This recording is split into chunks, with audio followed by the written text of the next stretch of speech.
बिस्मिल्लाहिर्रहमानिर्रहीम 10th class. आज हम लेक्चर नंबर 6 पढ़ने जा रहे हैं और according to the smart syllabus that is our last topic of this chapter.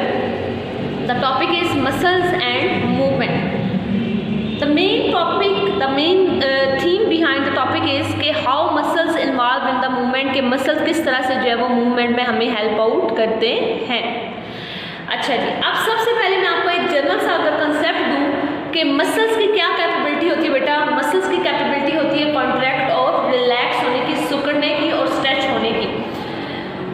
जब हमारे मसल्स कॉन्ट्रैक्ट करते हैं दे विल बिकम थिक, वो थिक हो जाएंगे and they will become shorter.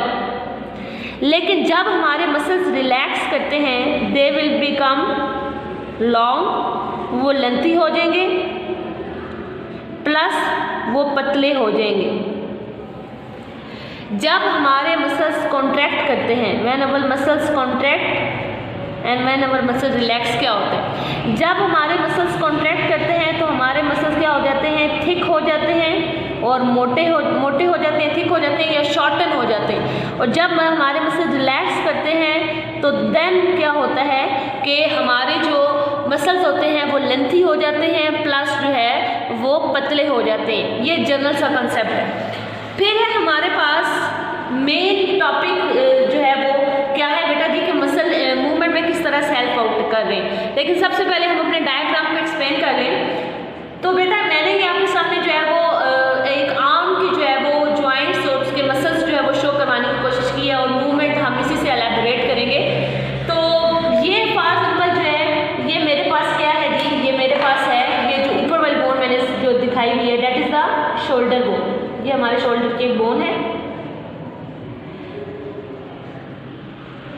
और इससे नीचे जो है मैंने आपको कहा था शोल्डर से नीचे वाला जो हमारा आर्म है कोनी तक, एल्बो से पहले और शोल्डर के दरमियान, शोल्डर और एल्बो के दरमियान जो हमारा आर्म है it is called the upper arm, ठीक है जी। और जो एल्बो से लेकर रिस्ट तक हमारा आर्म जो होता है इसको it is called the four arm. This is the four hand and that will be the upper arm. और ये हमारा कौन सा है जी, अपर आर्म। अब यहाँ पे मैं आपको कुछ टर्मिनोलॉजी बताने जा रही हूँ। हमारे मसल्स, हम जानते हैं कि हमारे मसल्स हमारी बोन्स के साथ जो है यूनाइट है। हमारे मसल हमारी बोन्स के साथ यूनाइट है through the special type of connective tissue which are called the tendons, जिसको मैंने प्रेजेंट किया बेटा जी ग्रीन थ्रेड लाइक स्ट्रक्चर से। ठीक होगी बात। हमारे मसल्स जो है वो एक साइड पे, one side of our muscles are attached with the immovable bone. We know that shoulder bone is the immovable bone. हमारे जो मसल्स हैं वो एक साइड पे जो है वो इमूवेबल बोन के साथ अटैच है। तो इस एंड को हम कहते हैं, this and is called origin. One end of the muscles is attached with the immovable bone, this is called the origin. And on the second hand other end of the muscle is attached with the movable bone. ये हमारी four arms की bones हैं, ये हमारी जो है वो four arm की बोन्स हैं जो मूवेबल हैं। तो दूसरा जो हमारे पास एंड है मसल्स का वो मूवेबल बोन के साथ यूनाइट है। इस एंड को हम कहते हैं इंसर्शन। तो दो टर्मिनोलॉजी सबसे पहले मैंने आपको बताई बेटा।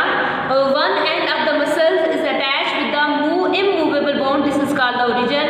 And other end of the muscles is attached with the movable bone, this is called insertion.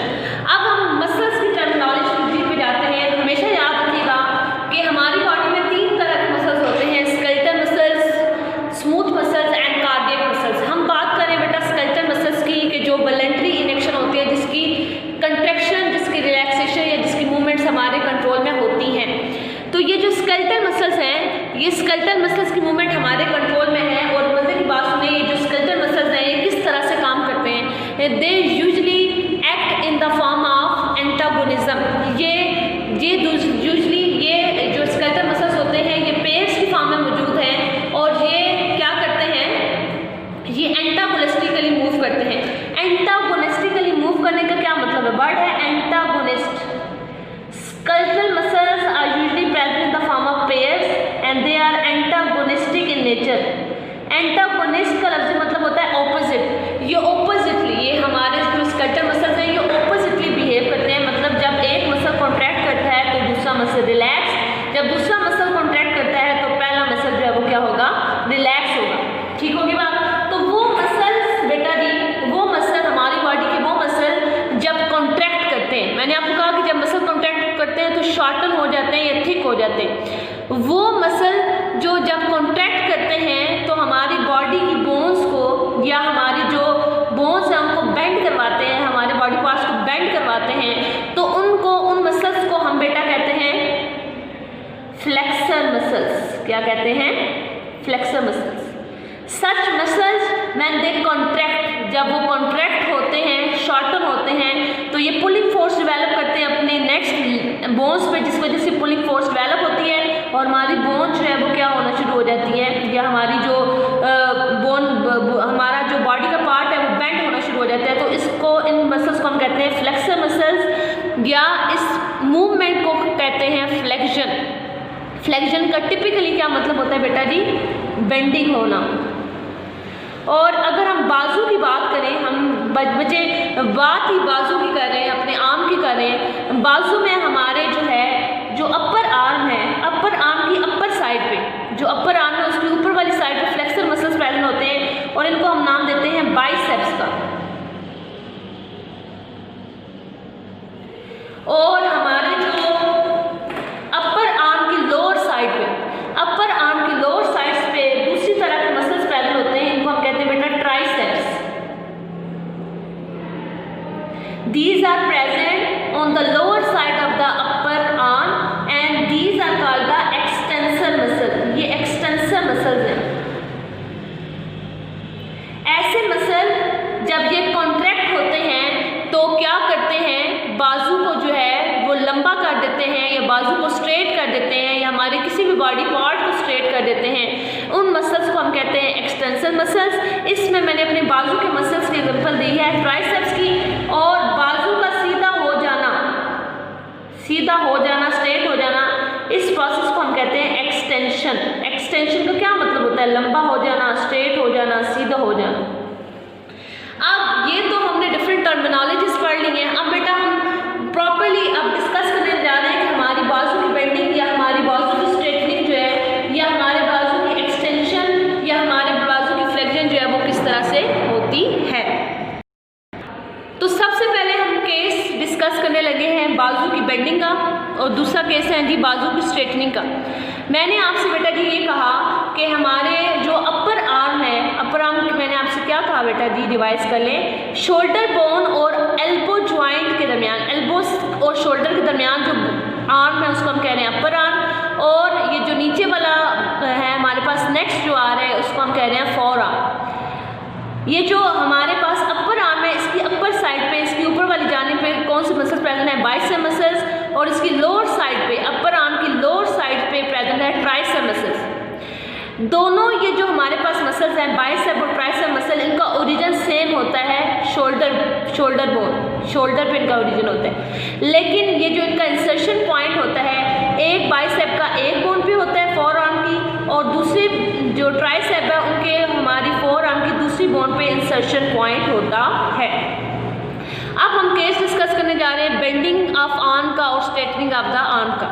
देखें ज़रा, जब हमारे बाइसेप मसल्स कॉन्ट्रैक्ट करते हैं, मतलब जब हमारे बाइसेप मसल जो है वो क्या कर रहे हैं, शॉर्टन कर रहे हैं, थिक हो रहे हैं, तो क्या होगा बेटा जी, पुलिंग फोर्स डेवलप होगी हमारे फोर आर्म पे। हमारे फोर आर्म पे पुलिंग फोर्स डेवलप होगी, जिसकी वजह से क्या होगा, हमारा फोर आर्म जो है ऊपर की जानिब जो है खिंचना शुरू हो जाएगा। जब ऊपर की जानिब से खींचेगा तो हमारे जो ट्राइसेप मसल्स हैं वो क्या हो जाएंगे, रिलैक्स हो जाएंगे, वो स्ट्रेट हो जाएंगे या वो एक्सटेंड कर जाएंगे। जब बाइसेप मसल्स कॉन्ट्रैक्ट करते हैं और ट्राइसेप मसल्स रिलैक्स करते हैं तो देन क्या होती है, बाजू की बेंडिंग होती है। There will be the bending of the arm and this process will be called the flexion. अब हम सेकंड केस डिस्कस करने जा रहे हैं। अब इस केस में क्या है, इस केस में है ये बाइसेप्स हैं। अब बाइसेप्स देखें जी लंबे हैं, बाइसेप्स लेंथी हुए हैं, बाइसेप्स जो है वो थिन हुए हैं। अब बाइसेप्स ने क्या हुआ बेटा जी, बाइसेप्स ने रिलैक्स किया हुआ है। इस केस में हमारे बाइसेप्स रिलैक्स कर रहे हैं, बाइसेप्स रिलैक्स कर रहे हैं, लेकिन जो ट्राइसेप्स हैं वो ट्राइसेप जो है वो शॉर्टन है, मतलब ट्राइसेप कॉन्ट्रैक्ट किए हुए हैं। इस केस में हमारे ट्राइसेप्स जो है वो क्या है, कॉन्ट्रैक्ट किए हुए। व्हेन बाइसेप्स रिलैक्स और ट्राइसेप जो है वो कॉन्ट्रैक्ट करते हैं तो देन क्या होता है, देन यहाँ पे जो पुलिंग फोर्स डेवलप हुई थी पिछले केस में, अब ये पुलिंग फोर्स जो है वो रिलीज़ कर दी जाएगी।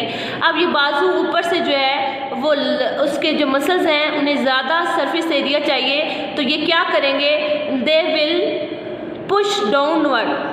ठीक है जी, ये हमारी जो अपर आर्म की बोन्स है उसको नीचे की तरफ जो है पुश करेंगे ताकि जो है वो ये इजीली ज़्यादा से ज़्यादा सरफेस एरिया अकोमोडेट करके जो है रिलैक्स हो सके, जिसकी वजह से हमारी क्या हो जाएगी, बाजू स्ट्रेट हो जाएगी।